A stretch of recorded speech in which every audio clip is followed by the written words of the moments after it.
भाभी बनाने में वेदर कितना अच्छा है यहाँ की। मैं उसमें रुकी हूँ थोड़ी देर, तो मुझसे सब नहीं होता वो सब तो ठीक है मुझे। Hello everyone. हाँ मैं अभी कल की ही बात थी, कल क्योंकि मैं अभी होम टाउन में हूँ ना, कल सडनली अभी मुझे कॉल आया मेरे टीम के मैनेजर की तरफ से, मतलब टीम हेड की तरफ से, और उन्होंने बताया कि कंपनी के मेन हेड जो हाइपर हैं उन्हें कनेक्ट करना है। मुझे लगा कुछ हुआ होगा, कुछ बात होगी प्रोजेक्ट वगैरह को लेकर, अक्सर कनेक्ट करते हैं कभी कभार। कुछ वैसा तो नहीं हो गया, कांड वांड तो नहीं हो गया। कांड का मतलब कि कभी कभार सोच अच्छा नहीं जाता तो उसका पूरा ब्लेम राइटर्स पे रखा जाता है, तो मुझे लगा कहीं कांड वांड हुआ होगा। फिर इसके बाद उन्होंने, पता नहीं दिखाई दे रहा है कि नहीं, तो इसके बाद उन्होंने बताया कि आप सभी को स्क्रीन प्ले लिखना है। मैं सुन के शॉक्ट हो गई थी, स्क्रीन प्ले लिखना है। मैं अंदर से एकदम एक्साइटेड हो गई। स्क्रीन प्ले मतलब कि ऐसा कि हम लिखेंगे और उस पर शूटिंग होगी। शूटिंग स्क्रीन प्ले को राइटिंग का अलग अलग वे होता है। एक सिर्फ लिखना होता है जहाँ ऑडियो लिखते हैं, मेरी आँख नहीं खुली धूप की वजह से, और दूसरा स्क्रीन प्ले डायरेक्ट हम लिख कर देंगे एंड वो उस पर शूटिंग करेंगे, शो बनाएंगे, मतलब ऑल ओवर हम एज ए एक मूवी बनवा रहे हैं, ऐसा कुछ या ड्रामा बनवा रहे हैं। तो इस बात की सबसे ज़्यादा खुशी इसलिए हुई थी क्योंकि जाहिर सी बात है आप बड़ा प्रोजेक्ट लेते हो तो आपके ऊपर जिम्मेदारी ज़्यादा होती है। मैं बहुत ज़्यादा हैप्पी थी, और मेरे हैप्पीनेस का लेवल जब बढ़ गया तब जब मुझे दिया गया एक शो, और वो था चाइनीज़ शो। तो 4 राइटर हैं, तो बस मैंने सोचा कि इस प्यारी से जर्नी को, जो कि मैं बहुत एक्साइटेड हूँ, बहुत ज़्यादा ही, इसे कैप्चर किया जाए और सबसे शेयर करूँगी। सिर्फ मैंने ही रॉकेट साइंस उखाड़ दिया है। मेरी लैंग्वेज ऐसी है, घर वाले सुनेंगे तो कहेंगे इसका क्या लैंग्वेज का क्या मतलब, इसका कोई दुख तो नहीं है लैंग्वेज का, नहीं कोई दुख नहीं है। हाँ तो ऐसा नहीं है कि मैंने ही उसमें कोई रॉकेट साइंस किया है, चारों लोग।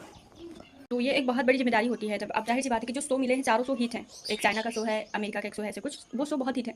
अब जो उस कंट्री में हिट है हमें उस पर लिखना है, तो जाहिर सी बात है कि हमें हिट ही देना होगा। लंबी चौड़ी फेक तो दी है, हालांकि मुझे मालूम है अच्छा ही लिखेंगे, पता नहीं, लेकिन ठीक है यार, कोई बहुत बड़ा वो नहीं है, लिखना ही तो है, कौन सा। तो ये बड़ा प्रोजेक्ट है, मतलब चलेगा, पूरा 1 वीक का काम है हम लोगों का, मतलब सारे लोगों का। तो देखते हैं, मजा आएगा। मैं बारी बारी करके शेयर करूँगी। अभी तो मुझे बहुत काम है और मैं रेडी होंगी अभी, इसके बाद अभी तो देर हो गया मुझे उठने में ही। मेरी चीज़ें इतनी बिखरी, देख लीजिए। और मेरा जो शो है उसका नाम है द रॉयल प्रिंस रिटर्न्स। अब नाम से ही पता चल रहा है कि कोई रिटर्न्स रॉकिंग शॉकिंग बन के आएगा। मैं नाम से ही अंदाजा लगा रही हूँ कि रॉयल प्रिंस आएगा, पहले तो दिखाएंगे कि वो गरीब है, जो कुछ भी है, जब आया तो पता चला वो प्रिंस निकला। तो मुझे मोटा आइडिया लग गया है। तो अभी तो सुबह ही है, इसके बाद मैं रेडी होंगी, और मैंने जो डाई हो गई मैं खुशी के मारे। हाँ मैं खुश हूँ। मैं कल ही सोच रही थी कि मैं इसे छोड़ दूँ, मतलब इसको जॉब को ही छोड़ दूँ, फिर आगे सो, मतलब मेरी आत्मा जुड़ी हुई है लिखने और लिखाने से, स्टोरी का सारा चीज़। जैसे कुछ मैं सोचती हूँ कुछ ना कुछ हो ही जाता है। खैर तो शेयर करती हूँ मैं आप सभी से बाकी चीज़ें। चलती हूँ, अभी बहुत काम है मुझे। अभी मैं रेडी होकर ही बैठी हूँ, मतलब कि फ़ोटो मैंने डिज़ाइन किया था ये वाला, जिसका मैंने फ़ोटोज़ वगैरह लिया है, तो अभी मुझे चेंज करने का भी टाइम नहीं मिला, क्योंकि अभी मुझे बहुत सारा काम है, क्योंकि मैंने ब्रेक में फ़ोटोज़ वगैरह लिया है, और क्योंकि ड्यूटी भी शुरू है, तो अभी लंच वगैरह नहीं हुआ है। और सो बहुत ये सो है जिस पे, ये चाइनीज़ शो है जिस पे पूरी एनर्जी से मैं वर्क कर रही हूँ। और मेकअप किया हुआ था तो मुझे ऐसा लगा कि मैंने बोझ लादा हुआ है। मैं उनमें से हूँ जो मेकअप में बिल्कुल जीरो रहते हैं, तो मैं वहाँ बिल्कुल खाई में धसी हुई हूँ मेकअप के स्किल के मामले में। ऊपर से इतना पाउडर लग गया था कि वो अलग ही दिख रहा था, तो 2-4 लोग देखकर हंसने लगे, खासकर छोटा भाई। तो मुँह धुलने के बाद मुझे एहसास हुआ कि अब मुझे कुछ हल्का सा लग रहा है। तो अभी तो काम है, मैं अपडेट देती रहूँगी। ये एक्जी ने मुझे कहा कि जब भी किसी चीज़ का वो करो इसलिए तो आप ऐसे कर दिया करो ताकि सामने वाले को लगे कि आप कर रहे हो। तो पिछले वीडियो में मैंने इतनी ज़्यादा बार ऐसे कर दिया, तो उसने फीडबैक में दिया कि आपने इतनी बार ऐसे कर दिया कि वो वेयर लग रहा है। मन हुआ था कि उसको पकड़ के उसको मैं सबसे ज़्यादा मारूँ। इतना सुधार मुझे अपने काम में नहीं, फीडबैक नहीं मिलता जितना वो मुझे सिखाती रहती है, मतलब कैमरा वगैरह, क्योंकि उसे पता है मैं इंट्रोवर्ट हूँ, मुझे मेरी आत्मा निकल जाती है सब चीज़ों में। तो ये उसका ही बताया हुआ है, बादल से करने का मौका नहीं मिला।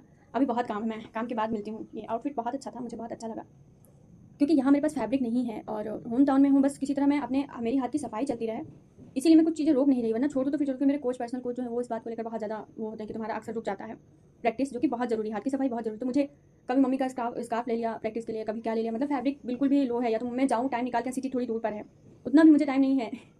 उजमा कहती रहती हैं दीदी की ज़िंदगी झंड है, लेकिन एक मिनट में एक कहावत है, मैं बोलती हूँ, ज़िंदगी झंड है फिर भी घमंड नहीं है, कुछ ऐसा ही कहावत है। तो इस पर उजमा और दीदी दोनों लोगों ने मुझसे कहा था कि दीदी की ज़िंदगी वो है झंड है, लेकिन घमंड करने के लिए टाइम नहीं है।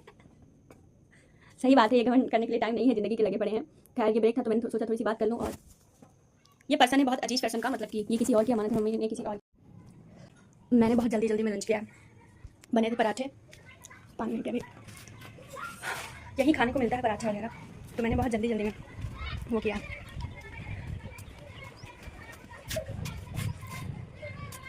वेदर कितना अच्छा है। मैं अपने बालों को हमेशा सही करती रहती हूँ, तो मेरे अंदर बहुत ज़्यादा एंजाइटी रहती है। वेदर कितना अच्छा है, वाकई में विलेज जैसा व्यू कहीं भी नहीं मिलेगा आपको। क्या है, अच्छा पापा के हाथ में फ़ोन कर दिया था, तो पापा ने उसे प्ले ही नहीं किया, बिना ऊपर जाती बिना प्ले करके ही फादर ने उसे कैमरे को 5 मिनट तक घुमाया। मुझे लगा कि कैप्चर हो गया होगा, लेकिन कैप्चर नहीं हुआ। ये प्याज है और ये घर की खेती से आया है। मैं सब कुछ दिखा रही हूँ। इस फ्लोर पे कोई भी नहीं आता, जिसकी वजह से शीशा साफ नहीं होता। ये मेरा ही फ्लोर है। यहाँ से मैं जब आती हूँ तब ज़्यादा आना जाता। पूरे इतने बड़े घर में इतना ज़्यादा प्याज हर जगह लगा हुआ है कि उसकी स्मेल भी आ रही है। मतलब मैंने कहा बहुत। और अभी मेरा काम ख़त्म हुआ है। 45 एपिसोड लिखना है और अभी मैंने सिर्फ 5 किया है, इतना थॉट करने के बाद। और मेरे कमरे की हालत इधर से उधर हो गई है। सारी चीज़ें मुझे ही रखनी है, क्योंकि कुछ सामान मेरे अलावा किसी को नहीं पता है उसे कहाँ और कैसे रखना है, तो उसे मुझे ही करना है। लेकिन बच गए हैं 7 और काफ़ी वर्क था, मतलब काफ़ी ज़्यादा, बहुत ज़्यादा था।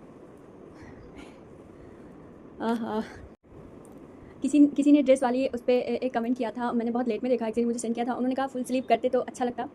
डियर मैं क्या बोलूँ, फुल स्लीव इसका फैब्रिक ये है, इसका फैब्रिक इतना कम था। फैब्रिक के मामले में मेरे पास यहाँ बहुत ज़्यादा गरीबी चल रही है। गरीबी का मतलब कि मिल नहीं रहा है। अब हम जैसे विलेज में इतना नहीं अवेलेबल होता, फिर सिटी जाना होता है। तो माय डियर बहुत पुअर हूँ मैं अभी इस मामले में, और वो फैब्रिक इतना कम था, इतनी कंजूसी करके मैंने बनाया कि मुझे ही मालूम है। और किसने कहा था, रितु ने कहा मुझे सेंड कर दीजिए। आप मुझे इंस्टाग्राम पे साइज़ और वो दे दीजिए, एड्रेस दे दीजिए। मैं जितना हो सकेगा, जैसे हो सकेगा, मतलब अभी हाथ की सफाई नहीं है, मैं ज़रूर आपके लिए बनाऊँगी। मुझे अच्छा लगेगा, सच में मुझे अच्छा लगेगा। मैं तो आप सभी से कहती हूँ कि एटलीस्ट मुझे ट्राई करके मैं थोड़ा सा वो हो जाती हूँ कि अभी मुझे रूम की साफ़ सफाई सबसे पहले करनी है। अरे यार सामान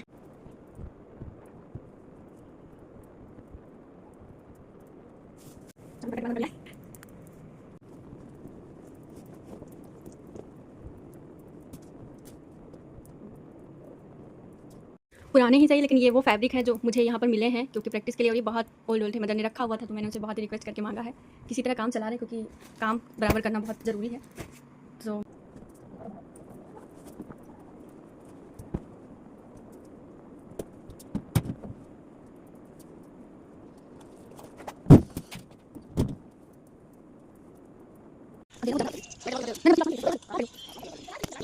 अरे पापा अच्छी बना ली थी मैंने। बना ले भाभी, बना ले भाई।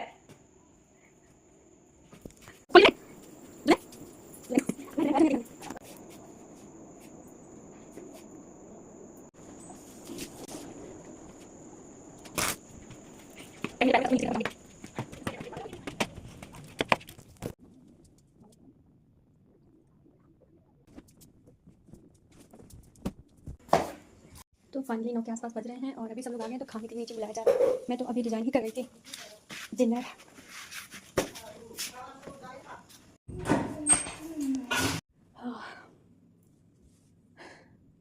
अब जाके काम खत्म हुआ है, लगभग बज गए होंगे 11। अब मेरी प्रैक्टिस का काम मैंने ख़त्म किया है, और इसके बाद अभी मुझे 1 घंटे अपने स्टडी का पूरा करना है, और इसके बाद मुझे रिकॉर्डिंग करनी है। तो सुबह से लेकर अब तक ये था रूटीन, और नया प्रोजेक्ट की वजह से जो आया है उसकी वजह से और चीज़ें वो हो गई हैं। रिया ने कहा कि दीदी आप कुर्ती क्यों बना रही हैं। रिया दीदी बहुत पुअर हो गई हैं यहाँ आने के बाद। पुअर का मतलब कि मेरे पास फैब्रिक नहीं है। अब जब फैब्रिक ही नहीं है तो मैं बना नहीं सकती, पहला रीज़न है। और दूसरा रीज़न ये हुआ कि यहाँ अगर डिज़ाइन बना भी लूँ तो मैं उसको ट्राई कैसे करूँ। इधर सामने छत पे निकलो तो सामने रोड है, वहाँ से सारी आंटीज़ निकलती रहती हैं, ठीक है। अगल बगल रिश्तेदार हैं। अब रिश्तेदारों को अटैक आ जाएगा अगर वो ऐसे वेस्टर्न कपड़ों में अगर उन्होंने देख लिया तो उनका दिल ऐसे उछल के बाहर आ जाएगा।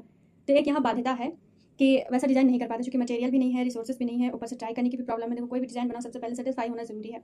तो ट्राई नहीं कर सकती मैं यहाँ पर, बस मैं यहाँ कुर्ती वगैरह ट्राई कर सकती हूँ। वैसा नहीं कि कोई मुझे रोकेगा, मुझे वैसे भी किसी का सुनना नहीं है। रीज़न ये है कि कंफर्टेबल खुद को नहीं लगता। अरे यार, तो बस वही है कि अभी फ़िलहाल मैं सिर्फ कुर्ती कर रही हूँ, वो भी जब तक फैब्रिक मिल रहा है या फिर कुछ है मेरे पास तब तक, और जब वो हो जाएगा तब नहीं करूँगी। तो बस अपनी बातें यहीं पर रोकती हूँ और किसी और दिन का शेयर करूँगी, क्योंकि अभी मैं यहाँ हूँ कुछ दिन के लिए।